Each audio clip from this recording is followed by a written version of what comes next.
अपने वोट के पावर को समझे, अपने वोट की वैल्यू को समझे और इस बार जो चुनाव हो, जिनको मतदान देते हैं उनसे सवाल करें। आज चूंकि रिजवान बता रहे थे कि नहीं हमारे साथ गिरिडीह से, बगोदर से बहुत सारे साथी आएंगे, स्वाभाविक मैं देख भी पा रहा हूं, मैं पहचान भी पा रहा हूं। जहां तक बगोदर का सवाल आता है, बगल में बिशुनगढ़ है, उसके बगल में डुमरी है, उसके बगल में नावाडी है। सबसे ज्यादा अगर प्रवासी मजदूर कहीं से है तो बगोदर से है, बिशुनगढ़ से है। तो भाई जिस राज्य में 40% खनिज संपदा, अगर वहां के लोग पलायन करेंगे, कारण क्या है? नई नीति का।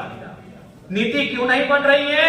न नेताओं की नीयत ठीक नहीं है। जिस दिन हमारे नेताओं की नीयत ठीक हो जाएगी, इस राज्य में नीति बनेगी और जो लोग पलायन कर रहे हैं कम से कम संख्या में पलायन करेंगे और अपने राज्य में ही रोजी रोजगार करेंगे। भला कौन चाहता है कि बूढ़ी माँ बगोदर में और बेटा सऊदी में, बूढ़ा बाप बिशुनगढ़ में और बेटा कुवैत में, नई नवेली दुल्हन डुमरी में और बेटा सूरत में? कौन चाहेगा भाई? ऐसी व्यवस्था कौन चाहेगा? आखिर इस रोटी की तलाश में ना उसने घर का त्याग किया है, इस रोटी की तलाश में है ना उसने बूढ़े माँ बाप का त्याग किया है। तो क्या हमारे राज्य सरकार में ये कुव्वत नहीं है कि एक पॉलिसी बनाए? हमारे पास अनुमान हजारों हजार कंपनियां हैं, हजारों हजार फैक्ट्रियां हैं। अरे उतना तो छोड़िए, अगर आज के डेट से अगर हमारे लीडर अगर ये प्रण ले लें कि हम लोग फैक्ट्रियों में चंदा नहीं लेंगे, तो मैं पूरे विश्वास के साथ कहता हूं एक एक फैक्ट्री में 100 रोजगार आज के डेट से निर्माण हो जाएगा।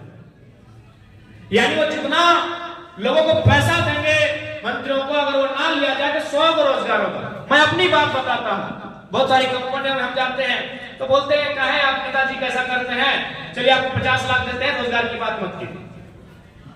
जो लोग आप बोलते हैं कि ज्वाइनिंग करवा दी, उनकी बात मत कीजिए। तो बारीकी से 2 सालों में ये चीज समझ में आया कि अगर इनकी नीयत ठीक हो जाएगी और ये अपना चंदा केवल फैक्ट्री और कंपनियों से ना लें, तो मेरा मानना है एक एक फैक्ट्री फिर से एवरेज 100 को रोजगार देगी। तो हमको लगता है बड़ी बड़ी कंपनियां 25 से 30 हजार होंगी, कुल तो 50 से पार होगी। तो आप गुना भाग करके देख लीजिए कि वन टाइम सिर्फ आज अगर 81 के 81 विधायक और हमारे 20 सांसद अगर ये प्रण ले कि हमें किसी फैक्ट्री में चंदा नहीं लेना है, चाहे वो रोमटा की फैक्ट्री हो, टाटा की हो, टिस्को की हो, हिंडाल्को की हो, एचईसी की हो या वेदांता की हो या बीसीसीएल हो, सीसीएल हो या ईसीएल हो या एनटीपीसी हो, उसी दिन से इस राज्य में एक्स्ट्रा 200 को रोजगार एक कंपनी देगी। यानी नियति इनकी ठीक नहीं है, इनकी नीयत ठीक नहीं है। तो इसलिए आज हमें इस गंभीर विषय को सोचना होगा, नहीं तो आने वाली पीढ़ी शायद हमारी बोल भी नहीं पाएगी। आज तो हम लोग बोल लेते हैं।